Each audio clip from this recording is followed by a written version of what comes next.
Avant de plonger dans cette histoire incroyable, pensez à vous abonner à la chaîne et à activer la cloche. Ici, chaque récit a quelque chose à dire, et vous ne voudrez pas en manquer un seul.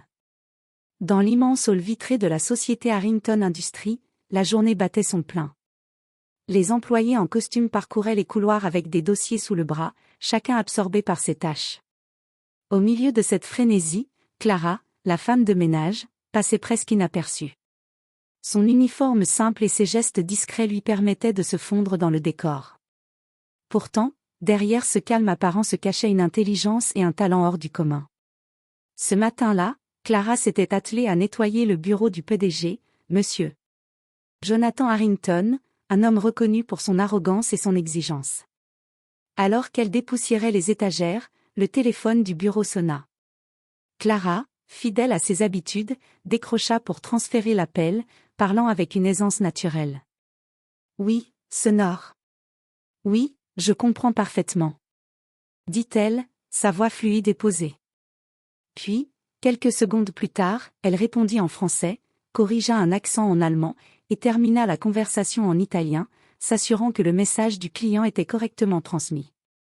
À chaque phrase, son dictionnaire mental semblait illimité, espagnol, russe, arabe, mandarin, japonais, portugais, et même swahili. Intrigué, le PDG s'approcha discrètement. Chaque mot que Clara prononçait résonnait avec clarté et élégance. Jonathan Harrington, qui avait vu défiler des centaines d'employés brillants, sentit une étincelle d'étonnement et d'admiration. Ici n'était pas seulement une femme de ménage, mais un véritable génie linguistique capable de comprendre et de communiquer avec le monde entier. Il resta figé un moment, observant sa façon de manier les langues comme un chef d'orchestre dirigeant une symphonie. Puis, d'un geste rapide, il se dirigea vers elle, son regard rempli de détermination. « Clara !» dit-il d'une voix ferme mais respectueuse, « je crois qu'il est temps que vous cessiez de nettoyer mon bureau pour nettoyer notre entreprise. Vous commencez demain en tant que responsable de la communication internationale. » Clara le regarda, incrédule. Ses yeux brillaient autant de surprise que de fierté. Jamais elle n'aurait imaginé que sa passion et son talent seraient reconnus de cette manière. En un instant, sa vie venait de changer à jamais. Le lendemain matin, Clara se présenta au siège de Harrington Industries, vêtue pour la première fois non pas de son uniforme de femme de ménage, mais d'un tailleur sobre et élégant. Son cœur battait la chamade. Elle savait que tous les regards seraient tournés vers elle, mais elle était prête à prouver qu'elle méritait cette promotion. Dès son arrivée, les employés chuchotaient derrière leurs dossiers et écrans d'ordinateur. Certains la regardaient avec scepticisme, « C'est elle la nouvelle responsable ?» murmurait-il. D'autres, plus curieux, s'avançaient pour la saluer poliment. Jonathan Harrington l'attendait dans son bureau. Son sourire ce matin-là était différent, chaleureux, mais chargé d'une intense curiosité. « Clara, bienvenue officiellement dans votre nouveau rôle. Aujourd'hui, je veux que vous rencontriez nos partenaires internationaux. Je veux que vous montriez qui vous êtes vraiment, » dit-il, en tendant un dossier contenant une liste de contacts répartis sur tous les continents. Le premier appel fut avec un client à Tokyo. Sans hésiter, Clara répondit en japonais impeccable, discutant des détails du contrat avec une fluidité déconcertante. Ensuite, ce fut Berlin, où elle passa à l'allemand avec un accent parfait. Chaque échange semblait naturel, précis et professionnel. Ses collègues, d'abord méfiants, commencèrent à réaliser qu'ils avaient sous-estimé Clara. Le murmure sceptique se transforma en murmure admiratif. « Elle est incroyable !» entendit-on à plusieurs reprises. Mais ce n'était que le début. Jonathan observait silencieusement, impressionné par la rapidité avec laquelle Clara comprenait les nuances culturelles et linguistiques de chaque client. Elle ne se contentait pas de traduire, elle comprenait le contexte, les attentes, les subtilités, et savait comment adapter chaque réponse pour établir la confiance. À la fin de la journée, Jonathan la fit asseoir dans son bureau et dit : « Clara, vous n'êtes pas seulement talentueuse, vous êtes exceptionnelle. Si vous continuez ainsi, vous allez transformer cette entreprise. Mais je vous préviens, certains de vos collègues ne vous faciliteront pas la tâche. Vous allez devoir être plus forte que leurs préjugés. » Clara hocha la tête, déterminée. Elle savait qu'elle venait de franchir une ligne invisible, d'une simple femme de ménage à une force incontournable dans le monde des affaires. Et dans ce bureau vitré, avec la ville qui s'étendait en dessous, Clara sentit pour la première fois le vrai poids de son potentiel, et la promesse d'un futur qu'elle n'avait jamais osé imaginer. Les jours suivants, Clara s'installa progressivement dans son nouveau rôle. Elle passait ses matinées à répondre aux appels internationaux, à rédiger des emails stratégiques et à préparer des présentations multilingues pour les partenaires de l'entreprise. Chaque action qu'elle accomplissait démontrait une maîtrise rare, et peu à peu, elle gagna le respect des clients, mais pas toujours celui de ses collègues. Certains employés commencèrent à murmurer derrière son dos. Marc, un cadre ambitieux qui espérait devenir responsable international, ne pouvait accepter qu'une ancienne femme de ménage ait été promue à sa place. Comment peut-elle comprendre le business, marmonnait-il à ses collègues, le visage rouge de frustration. D'autres, plus prudents, observaient Clara avec curiosité, certains même avec un mélange d'admiration et d'incrédulité. Mais Clara, consciente de ses regards, ne laissa rien paraître. Elle savait que ses compétences parleraient d'elles-mêmes. Un jour, Jonathan Harrington annonça une réunion stratégique avec plusieurs partenaires européens et asiatiques. Tous les cadres étaient présents.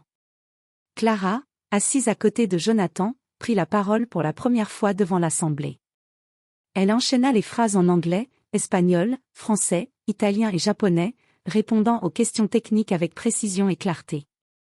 Marc tenta de l'interrompre pour reprendre le contrôle de la discussion, mais Clara, avec un sourire confiant, répondit calmement « Je comprends votre point de vue, Marc, mais permettez-moi d'expliquer pourquoi cette approche est la plus adaptée à notre partenaire. » Ces mots étaient calmes, mais porteurs d'une autorité naturelle. À la fin de la réunion, les partenaires étaient impressionnés, et même Marc dut reconnaître, à contre-cœur, que Clara avait gagné leur respect. Certains cadres, eux, commencèrent à murmurer des excuses, d'autres à chercher des façons de collaborer avec elle plutôt que de la défier. En quittant la salle, Jonathan posa une main sur son épaule. « Clara, vous voyez ? Les jalousies et les murmures ne disparaîtront jamais complètement. Mais chaque fois que vous faites ce que vous faites de mieux, vous transformez la perception des autres. Continuez ainsi. » Clara hocha la tête, plus déterminée que jamais. Elle savait qu'elle venait de franchir une autre étape, gagner la confiance des partenaires était une chose, mais conquérir le cœur et l'esprit de ses collègues était un défi bien plus complexe. Et tandis qu'elle quittait le bâtiment ce soir-là, un léger sourire se dessina sur ses lèvres. Elle venait de comprendre qu'elle n'était pas seulement une force de travail exceptionnelle, mais une force de changement. Quelques semaines après sa promotion, Clara reçut un appel qui allait tester ses compétences comme jamais auparavant. Un client américain très exigeant, la société Montgomery & Company, souhaitait renégocier un contrat international en raison de désaccords sur la livraison et la qualité. On la prévint que ce client était connu pour être impatient et impitoyable, et que plusieurs cadres avaient échoué à trouver un terrain d'entente. Clara prit une profonde inspiration et se prépara. Elle savait que chaque mot compterait. Lors de la visioconférence, le client, Monsieur Richard Montgomery, ne perdit pas de temps à exprimer son irritation. Sa voix était tranchante et son ton condescendant. « Je ne comprends pas pourquoi votre entreprise insiste sur cette approche.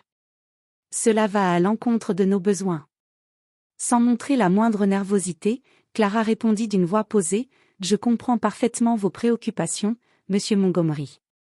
Permettez-moi de vous présenter une solution qui respecte vos attentes tout en optimisant nos processus. » Elle enchaîna ensuite en anglais parfait, ponctuant ses phrases de termes techniques précis et de comparaisons pertinentes pour illustrer les avantages de sa proposition. À plusieurs reprises, elle passa à l'espagnol et au français pour montrer la flexibilité et l'adaptabilité de l'entreprise face à ses partenaires internationaux. Monsieur Montgomery, surpris par cette maîtrise, se tut un instant. Clara en profita pour détailler des alternatives, expliquer les implications et rassurer le client sur la qualité et les délais. Chaque mot semblait calculé, mais naturel, et surtout, porteur de confiance. À la fin de la réunion, le ton de Montgomery avait complètement changé. Sa voix, auparavant sèche, était désormais plus respectueuse. « Je dois admettre, je n'ai jamais vu une approche aussi complète et claire. Vous m'avez convaincue, Clara. Nous allons poursuivre le contrat selon vos recommandations. » Jonathan, qui avait observé la réunion depuis son bureau, resta bouche bée. Il n'avait jamais été témoin d'une telle maîtrise à ce niveau, surtout venant de quelqu'un qu'il avait initialement connu comme femme de ménage. En raccrochant, Clara sentit une vague de satisfaction l'envahir. Elle venait non seulement de sauver un contrat crucial pour l'entreprise, mais elle venait aussi de prouver à tous, y compris à elle-même, qu'elle avait la capacité de gérer des situations impossibles avec calme et efficacité. Plus tard, Jonathan lui fit un compliment rare et sincère. « Clara, vous ne vous contentez pas de parler plusieurs langues, vous comprenez les gens, leurs besoins et leurs peurs. C'est cela, votre véritable talent. » Ce jour-là, Clara réalisa que sa véritable force ne résidait pas seulement dans les langues qu'elle parlait, mais dans sa capacité à écouter, comprendre et agir avec intelligence et compassion. Quelques semaines après sa victoire face à M. Montgomery, Clara commença à sentir une tension inhabituelle au sein de l'entreprise. Des dossiers disparaissaient mystérieusement, des emails étaient modifiés et certaines informations confidentielles circulaient hors du bureau. Quelqu'un tentait de saboter son travail et de discréditer sa position. Le principal suspect était Mark, le cadre jaloux qui n'avait jamais accepté qu'une ancienne femme de ménage lui ait été préférée. Il multipliait les erreurs apparemment involontaires pour lui nuire, mais Clara, grâce à son sens de l'observation et son intelligence analytique, commença à comprendre le schéma. Un matin, Jonathan convoqua Clara dans son bureau, visiblement préoccupé. « Clara, j'ai reçu des plaintes concernant des informations qui ont été mal transmises aux clients. Je ne comprends pas comment cela a pu se produire. » Clara prit une profonde inspiration et répondit calmement. « Monsieur Harrington, je pense que nous avons affaire à quelqu'un qui tente de saboter le service. J'ai déjà commencé à suivre les pistes pour identifier la source. » Elle montra à Jonathan un tableau détaillé où chaque incident avait été consigné et analysé. Les incohérences pointaient directement vers Mark. Jonathan fronça les sourcils, impressionné par sa minutie. « C'est incroyable, vous avez déjoué quelqu'un avant même qu'il ne réalise que vous le soupçonniez. » Plutôt que de confronter directement Mark devant tout le monde, Clara choisit une approche subtile. Elle organisa une réunion avec les cadres en présence de Jonathan et invita chacun à présenter ses mises à jour. Quand Mark fit une erreur manifeste, elle corrigea calmement et méthodiquement, en expliquant les conséquences de cette action sur les clients et l'entreprise. Mark sentit alors la salle se refermer autour de lui. Les regards des collègues et du PDG étaient lourds de jugement. Clara conclut la réunion avec un sourire calme mais perçant. « Nous devons tous travailler ensemble pour que notre entreprise prospère. Les erreurs intentionnelles ne font pas partie de cette vision. » Après la réunion, Jonathan la félicita. « Clara, vous avez transformé une situation délicate en une leçon de professionnalisme. Vous avez fait preuve de patience et de stratégie, c'est exactement ce dont notre entreprise avait besoin. » Clara sentit un mélange de satisfaction et de détermination. Elle savait maintenant que sa plus grande force résidait autant dans l'intelligence humaine et la diplomatie que dans ses compétences linguistiques. Elle venait de prouver que, même face à la trahison et à la jalousie, elle pouvait rester maîtresse de la situation. Et tandis que la journée touchait à sa fin, Clara comprit que son chemin dans cette entreprise serait semé d'épreuves, mais qu'elle avait la force et la sagesse pour les surmonter toutes. Un matin, une alerte urgente arriva dans le bureau de Clara. Un partenaire asiatique majeur, la société Hiroshi Tech, signalait un problème critique dans une livraison de composants électroniques destinés à un projet stratégique commun. Si la situation n'était pas résolue dans les 24 heures, le contrat risquait d'être annulé, et la réputation de Harrington Industries serait gravement compromise. Jonathan Harrington, visiblement tendu, se tourna vers Clara. « Clara, je vous confie cette crise. Vous êtes la seule à pouvoir la résoudre. » Clara sentit l'adrénaline monter. Elle savait que cette mission allait tester sa capacité à agir sous pression, sa maîtrise des langues et son sens de la diplomatie internationale. Elle commença par analyser les emails et documents envoyés par Hiroshi Tech. Rapidement, elle identifia que le problème n'était pas seulement logistique, mais aussi culturel. Certaines instructions avaient été mal interprétées à cause de différences de communication entre les équipes japonaises et américaines. Sans perdre de temps, Clara organisa une série d'appels et de visioconférences avec les responsables de chaque équipe. Elle passa du japonais au chinois, puis à l'anglais et à l'espagnol, clarifiant chaque détail avec précision et fermeté, mais toujours avec un respect culturel impeccable. Au fil des heures, elle réussit à démêler les malentendus, à réajuster le planning et à proposer des solutions qui assuraient la livraison sans compromettre la qualité. Son calme et sa clarté impressionnèrent tous les participants, qui commencèrent à la considérer non seulement comme une traductrice exceptionnelle, mais comme une véritable médiatrice et leader. À la fin de la journée, le président de Hiroshi Tech la félicita chaleureusement. Clara, grâce à vous, ce projet est sauvé. Votre compréhension et votre capacité à unir nos équipes sont remarquables. Jonathan, qui avait suivi chaque étape depuis son bureau, la regarda avec fierté et admiration. Clara, vous venez de sauver un contrat crucial et de prouver que votre rôle n'a rien de secondaire. Vous êtes une force indispensable pour notre entreprise. Ce soir-là, en quittant le siège, Clara réalisa quelque chose d'important. Ce n'était plus seulement ses langues qui la distinguaient, mais sa capacité à comprendre les gens, à résoudre les crises et à inspirer la confiance même dans les situations les plus critiques. Elle sourit, sachant que sa vie avait changé à jamais. Chaque défi n'était plus une menace, mais une occasion de montrer son véritable potentiel. Quelques mois après avoir sauvé le projet avec Hiroshi Tech, Clara se retrouva confrontée à un obstacle inattendu. Un journal en ligne influent publia un article insinuant que sa promotion n'était pas due à ses compétences, mais à des « relations personnelles » avec le PDG. Le ton était accusateur et certains commentaires sur les réseaux sociaux devinrent rapidement virulents. Jonathan Harrington, furieux, convoqua Clara dans son bureau. « Clara, je suis choqué par cet article. Mais je sais que vous avez la force et la dignité pour y répondre. » Clara, malgré la colère et la frustration qu'elle ressentait, resta calme. Elle savait que toute réaction impulsive ne ferait qu'aggraver la situation. Elle prit quelques heures pour analyser les faits, préparer des preuves et construire une stratégie de réponse. Le lendemain, elle organisa une conférence de presse. Devant journalistes et caméras, elle parla avec assurance et clarté. « Je n'ai jamais caché mon parcours. J'ai travaillé dur, j'ai appris, et aujourd'hui je dirige avec compétence et dévouement. Chaque projet que j'ai géré, chaque client que j'ai satisfait, est la preuve de mon travail et de mon engagement. » Elle cita ses succès, la crise avec Hiroshi Tech, la négociation avec Montgomery et compagnie, et plusieurs autres contrats qu'elle avait sécurisés. Elle expliqua également son parcours, humble mais déterminé, montrant que ses compétences avaient été acquises par la passion et la discipline, non par la chance ou les relations personnelles. L'effet fut immédiat. Les journalistes, impressionnés par son éloquence et sa maîtrise, commencèrent à rectifier leurs articles. Les critiques sur les réseaux sociaux se transformèrent en messages de soutien et d'admiration. Même Marc, qui avait suivi la conférence en secret, sentit un mélange de respect et de frustration. Jonathan, visiblement ému, la félicita une fois la conférence terminée.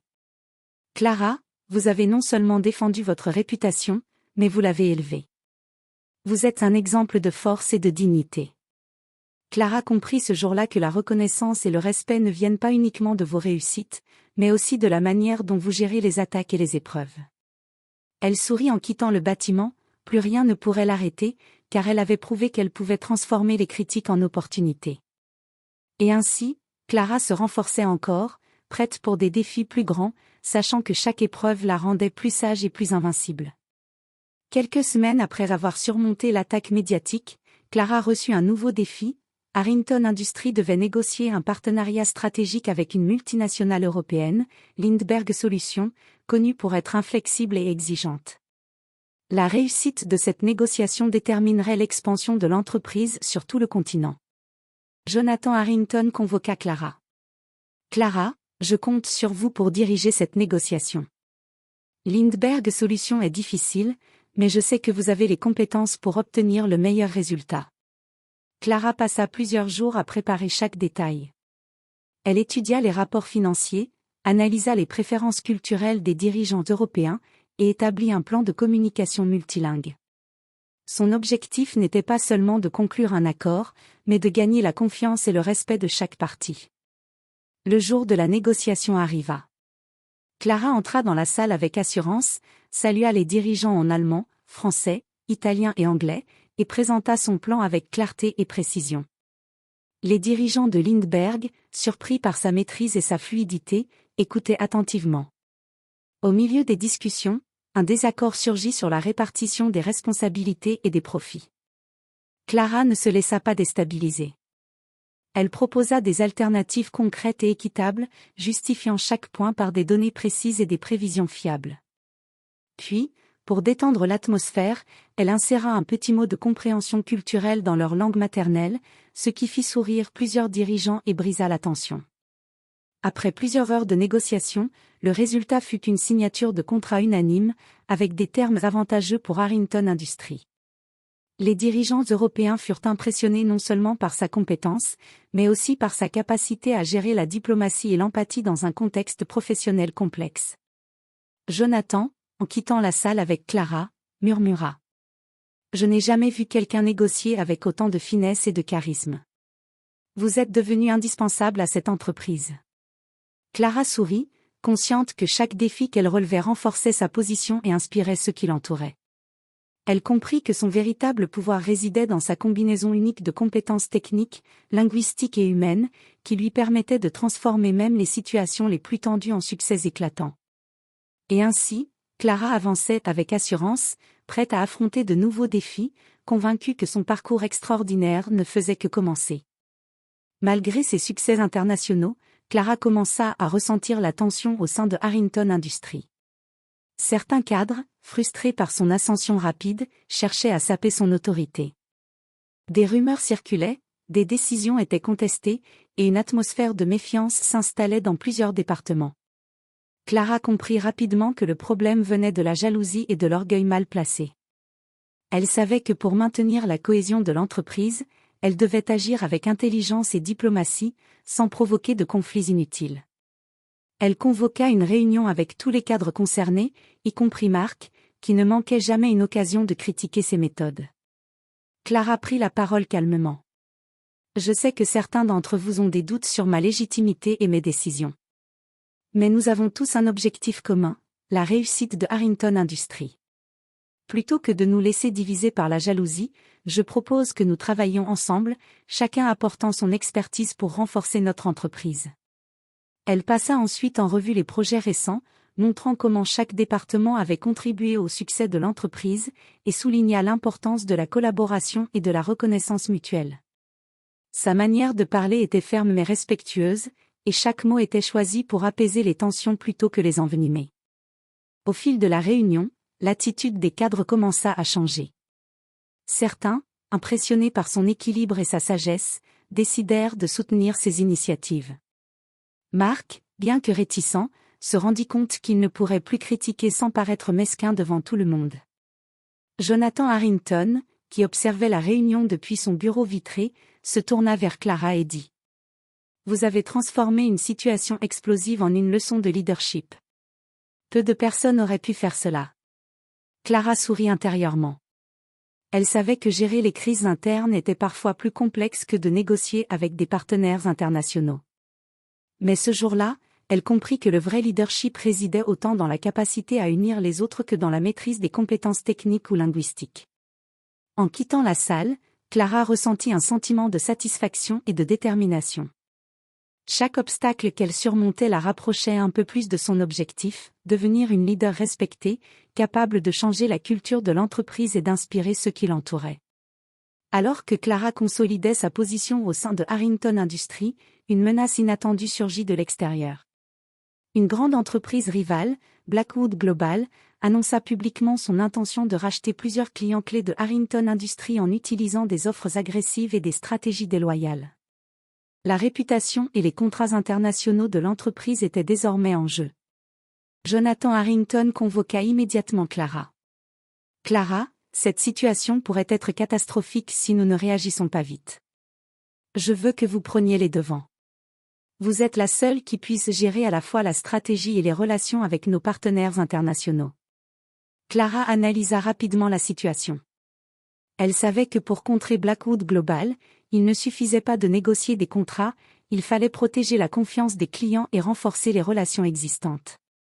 Elle élabora un plan en plusieurs étapes.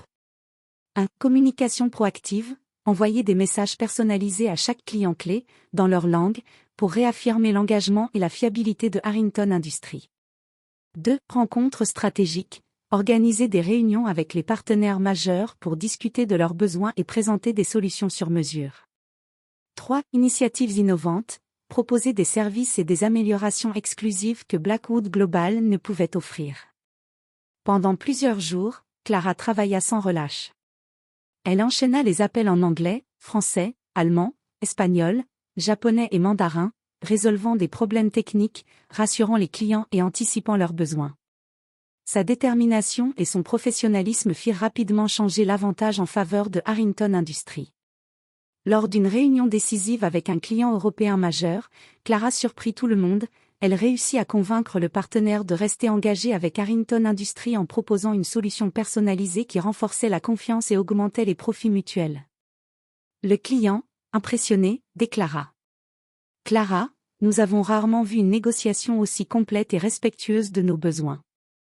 Nous restons avec Harrington Industries. Jonathan, qui suivait la progression, était stupéfait. Même Marc, présent lors de la réunion, dut admettre en silence: elle est incroyable. Cette victoire ne fut pas seulement professionnelle, elle démontra à Clara que sa maîtrise des langues, sa compréhension des cultures et sa capacité à anticiper les besoins pouvaient protéger et développer l'entreprise même face à des menaces externes majeures. En quittant le bureau ce soir-là, Clara comprit quelque chose d'essentiel: les défis les plus grands viennent souvent de l'extérieur, mais avec compétence, patience et stratégie, ils peuvent être transformés en opportunités. Après avoir surmonté les crises internes et externes, Clara était devenue indispensable pour Harrington Industries. Son nom circulait désormais dans toutes les sphères de l'entreprise, et même dans le monde des affaires internationales, comme un symbole de compétence, de diplomatie et de leadership. Un matin, Jonathan Harrington l'appela dans son bureau. Son ton était grave mais empreint de fierté. « Clara, vous avez transformé cette entreprise en un exemple de professionnalisme et de succès. Il est temps de vous offrir un rôle encore plus stratégique, directrice générale adjointe, avec la possibilité d'influencer toutes les décisions majeures de Harrington Industries. » Clara sentit son cœur s'emballer. Tout ce qu'elle avait construit, toutes les épreuves surmontées, aboutissaient à ce moment. Elle accepta avec humilité et détermination. « Merci, Monsieur Harrington. Je promets de continuer à servir l'entreprise avec tout mon engagement et ma compétence. » Sa nomination fut accueillie par des applaudissements de l'équipe. Même ceux qui avaient été sceptiques ou jaloux dans le passé commencèrent à la respecter profondément. Clara comprit que la reconnaissance et le respect ne se donnaient pas, ils se gagnaient par l'excellence et la constance. Dans les semaines qui suivirent, Clara introduisit plusieurs initiatives qui transformèrent l'entreprise. Des programmes de mentorat pour encourager le talent interne. Des stratégies de communication multilingues pour conquérir de nouveaux marchés. Une culture d'entreprise basée sur le respect, la collaboration et la reconnaissance des compétences individuelles. Jonathan Harrington observait tout cela avec satisfaction. Il savait que Clara ne se contentait pas de gérer l'entreprise, elle l'élevait vers un nouveau standard de réussite. Un soir, alors qu'elle regardait la ville depuis le bureau vitré du PDG, Clara repensa à son parcours, femme de ménage méconnue, capable aujourd'hui de changer le destin d'une multinationale grâce à son intelligence, son travail acharné et sa détermination. Elle réalisa que chaque épreuve, chaque défi et chaque jalousie n'avaient été qu'un tremplin. Sa vie avait changé, mais sa passion et sa résilience restaient intactes. Clara sourit, consciente que son histoire n'était pas seulement celle d'une réussite professionnelle, mais celle d'une transformation personnelle. Elle avait prouvé qu'avec courage, compétence et intégrité, même les barrières les plus élevées pouvaient être franchies, et que le talent véritable finit toujours par être reconnu. Et ainsi, dans les lumières de la ville, Clara s'apprêtait à écrire le prochain chapitre de sa vie, prête à inspirer d'innombrables autres à suivre son exemple. Quelques années après avoir été nommée directrice générale adjointe, Clara avait transformé Harrington Industries en une entreprise modèle, reconnue non seulement pour ses succès financiers, mais aussi pour sa culture inclusive et innovante. Les programmes qu'elle avait initiés avaient permis à de nombreux employés talentueux, parfois négligés dans le passé, de s'épanouir et de gravir les échelons. Clara n'avait jamais oublié ses origines. Elle continuait à soutenir les jeunes femmes et hommes issus de milieux modestes, leur montrant que le talent et le travail acharné pouvaient changer leur destinée. Elle participait à des conférences internationales, partageant son parcours et inspirant des milliers de personnes à croire en elles-mêmes et à poursuivre leurs rêves. Sa vie personnelle, longtemps mise entre parenthèses à cause des exigences de son nouveau rôle, trouva également un nouvel équilibre. Clara noua des amitiés solides et sincères, et elle devint un modèle de leadership humain, combinant exigence, empathie et authenticité. Même ses anciens détracteurs au sein de l'entreprise finirent par reconnaître sa valeur et s'inspirer de sa détermination. Marc, autrefois jaloux et critique, devint l'un de ses collaborateurs les plus loyaux, admettant un jour avec un sourire. « Clara, vous m'avez appris plus que n'importe quel mentor. Vous avez transformé ma façon de voir le leadership et la réussite. » Dans son bureau vitré surplombant la ville, Clara souriait souvent, se souvenant de ses débuts modestes. Elle savait que chaque épreuve, chaque jalousie et chaque défi avait été une étape nécessaire pour devenir la leader qu'elle était aujourd'hui. Et tandis que le soleil se couchait sur la skyline, Clara comprit que son véritable héritage ne résidait pas seulement dans les contrats signés ou les marchés conquis, mais dans l'inspiration qu'elle laissait derrière elle, et dans la preuve vivante que le courage, le travail acharné et l'intégrité peuvent transformer une vie ordinaire en une légende exceptionnelle. Clara n'était plus seulement une femme de ménage devenue dirigeante, elle était un symbole de persévérance et de succès pour tous ceux qui osent rêver grand.